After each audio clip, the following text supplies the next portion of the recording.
Sophia की जादुई पालतू जानवरों की दुकान।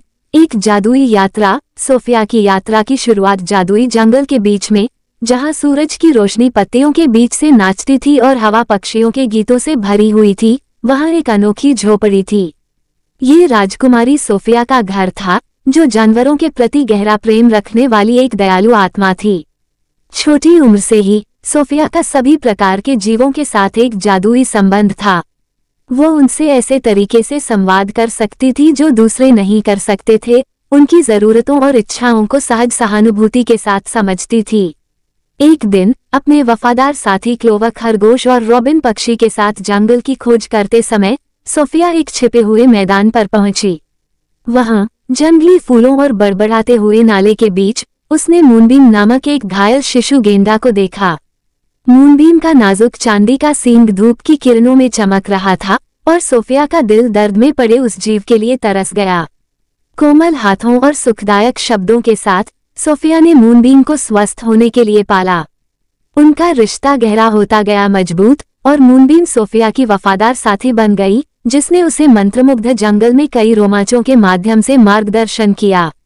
सोफिया के अनोखे उपहार की चर्चा पूरे राज्य में फैल गई, यहाँ तक कि परी रानी के कानों तक भी पहुँच गई। सोफिया की करुणा और बहादुरी से प्रभावित होकर परी रानी ने उसे एक जादुई ताबीज दिया, एक ऐसा ताबीज जिससे सोफिया जानवरों की भाषा समझ सकती थी। उस दिन के बाद से जीवों के साथ संवाद करने की सोफिया की क्षमता और गहरी हो गई, और उसे अपने असली आह्वान का एहसास हुआ, जंगल के जादुई प्राणियों की मदद करना और उनकी रक्षा करना। द एन्चांटेड पेट शॉप खुलती है। अपने रोमांच से प्रेरित होकर और अपनी नई क्षमताओं से प्रेरित होकर सोफिया ने किसी और की तरह नहीं, एक पालतू जानवर की दुकान खोलने का फैसला किया। राज्य के बाहरी इलाके में ऊंचे प्राचीन पेड़ों और झिलमिलाते तालाबों के बीच स्थित सोफिया की एन्चांटेड पेट शॉप जल्द ही जरूरतमंद प्राणियों के लिए आशा की किरण बन गई। दुकान अपने आप में देखने लायक थी। इसकी लकड़ी की बीम बेलों और फूलों से सजी हुई थी जो साल भर खिलते हुए दिखते थे। छत से लटके क्रिस्टल दीवारों पर इंद्रधनुषी रंग के प्रतिबिंब बना रहे थे। दुकान का हर कोना थकी हुई परियों के लिए मुलायम काई के बिस्तरों, चाहते हुए छोटे ड्रैगन के लिए आरामदायक घोंसलों और पानी से प्यार करने वाली अप्सराओं के लिए छोटे छोटे तालाबों से भरा हुआ था। सोफिया के पहले ग्राहक शरारती पिक्सी का एक परिवार था जो अपने बलूत के घर से बाहर निकल आया था। सोफिया की मदद से उन्हें पास के एक प्राचीन ओक के पेड़ की शाखाओं में एक आरामदायक नया घर मिल गया। ये बात तेजी से फैली और जल्द ही सभी आकार और आकृति के जीव सोफिया के दरवाजे पर शरण और साथ की तलाश में आने लगे। एक ठंडी शरद ऋतु की सुबह सोफिया को एक पड़ोसी गांव से एक जरूरी संदेश मिला। एक बच्चा ग्रिफिन तूफान के दौरान अपने परिवार से अलग हो गया था और एक चट्टानी चट्टान के ऊपर फंस गया था। बिना किसी हिचकिचाहट के सोफिया ने क्लोवर और रॉबिन को अपने साथ लेकर उस भयभीत प्राणी को बचाने का दृढ़ निश्चय किया। कौशल और दृढ़ संकल्प के साथ खतरनाक चट्टानों को पार करते हुए सोफिया आखिरकार बच्चे ग्रिफिन तक पहुंच गई। सुखदायक शब्दों और कोमल स्ट्रोक के साथ उसने ग्रिफिन के डर को शांत किया और उसे उसके आभारी परिवार के साथ फिर से मिला दिया। सोफिया के वीरतापूर्ण बचाव की खबर दूर दूर तक फैल गई, जिससे जादुई प्राणियों के संरक्षक के रूप में उसकी प्रतिष्ठा मजबूत हुई। चुनौतियां और जीत। सोफिया की जादुई पालतू जानवरों की दुकान चलाना चुनौतियों से रहित नहीं था।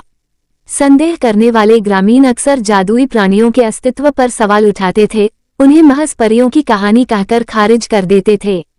लेकिन सोफिया ने हिम्मत नहीं हारी और अपने धैर्य और दयालुता का इस्तेमाल करते हुए दूसरों को सभी प्राणियों के साथ सह अस्तित्व के महत्व के बारे में शिक्षित किया, चाहे वे जादुई हो या नहीं। एक बहुत व्यस्त दिन स्पार्कल नामक एक शरारती बेबी ड्रैगन ने गलती से जादुई स्क्रॉल के ढेर में आग लगा दी। त्वरित सोच और परी धूल के छिड़काव के साथ सोफिया ने आग बुझा दी और स्पार्कल को उसके लापरवाह व्यवहार के लिए धीरे से डांटा। ये समझते हुए कि स्पार्कल केवल जिज्ञासु था और उसे उचित मार्गदर्शन की आवश्यकता थी, सोफिया ने उसे अग्नि सुरक्षा और जिम्मेदारी के महत्व के बारे में सिखाने में अतिरिक्त समय बिताया।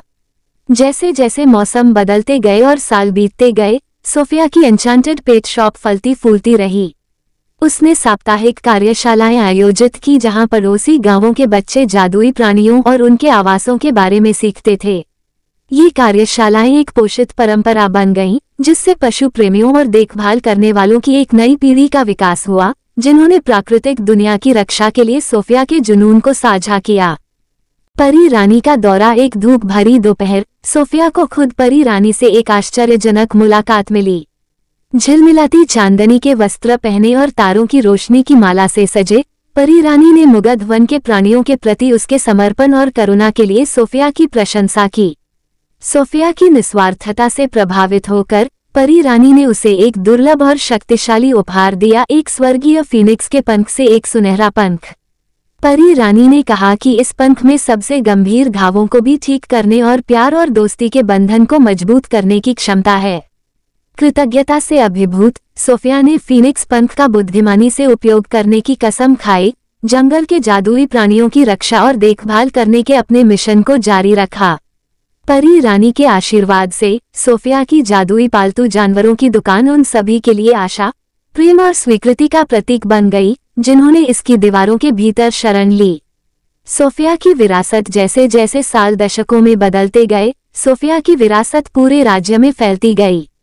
बहादुर राजकुमारी के बारे में गीत गाए गए और कहानियां सुनाई गईं, जो जादुई प्राणियों की चैंपियन बन गई। उसका नाम करुणा, सहानुभूति और इस अटूट विश्वास का पर्याय बन गया कि थोड़े से जादू और ढेर सारे प्यार से कुछ भी संभव है। आज तक सोफिया की जादुई पालतू जानवरों की दुकान दयालुता की शक्ति और प्राकृतिक दुनिया की सुंदरता के लिए एक वसीयतनामा के रूप में खड़ी है। बच्चों की पीढ़ियां अपनी पसंदीदा सोने की कहानियों के प्राणियों से मिलने और सोफिया की बुद्धिमत्ता से सीखने के लिए उत्सुक होकर दुकान पर आती हैं। और इसलिए जादुई जंगल के बीच में सरसराहट करने वाले पत्तों और जगमगाते जुगनू के बीच राजकुमारी सोफिया प्रथम, जिसे अब केवल सोफिया के नाम से जाना जाता है, उन सभी का स्वागत करती है जो उसकी मदद चाहते हैं। मूनबीम के साथ और एन्चांटेड पेट शॉप के जादू के साथ सोफिया की यात्रा जारी है, ये सुनिश्चित करते हुए कि उसकी विरासत आने वाली पीढ़ियों तक जीवित रहेगी। उपसंहार। एक हमेशा के लिए घर। सोफिया के एन्चांटेड पेट शॉप के एक शांत कोने में, प्राचीन पेड़ों की छतरी के नीचे, अनाथ परियों के एक परिवार को अपना हमेशा के लिए घर मिल गया। हंसी और खुशी के साथ वे फूलों के बीच नाचते थे और चांदनी में लुका छिपी खेलते थे। यहाँ सोफिया की प्यार भरी देखभाल में उन्हें न केवल एक जगह मिली थी, बल्कि एक ऐसा परिवार भी मिला था जो उन्हें हमेशा संजो कर रखेगा। और जब सितारे ऊपर टिमटिमा रहे थे और एन्चांटेड फॉरेस्ट ने उन्हें अपने कोमल आलिंगन में समेट लिया, तो सोफिया मुस्कुराई, ये जानते हुए कि उसने अपना भाग्य पूरा कर लिया है। रक्षा करना, प्यार करना और यह सुनिश्चित करना कि हर प्राणी, चाहे वह कितना भी छोटा या जादुई क्यों न हो, एन्चांटेड पेट शॉप में खुशी और शांति पा सके, जिसका नाम उसके नाम पर रखा गया है।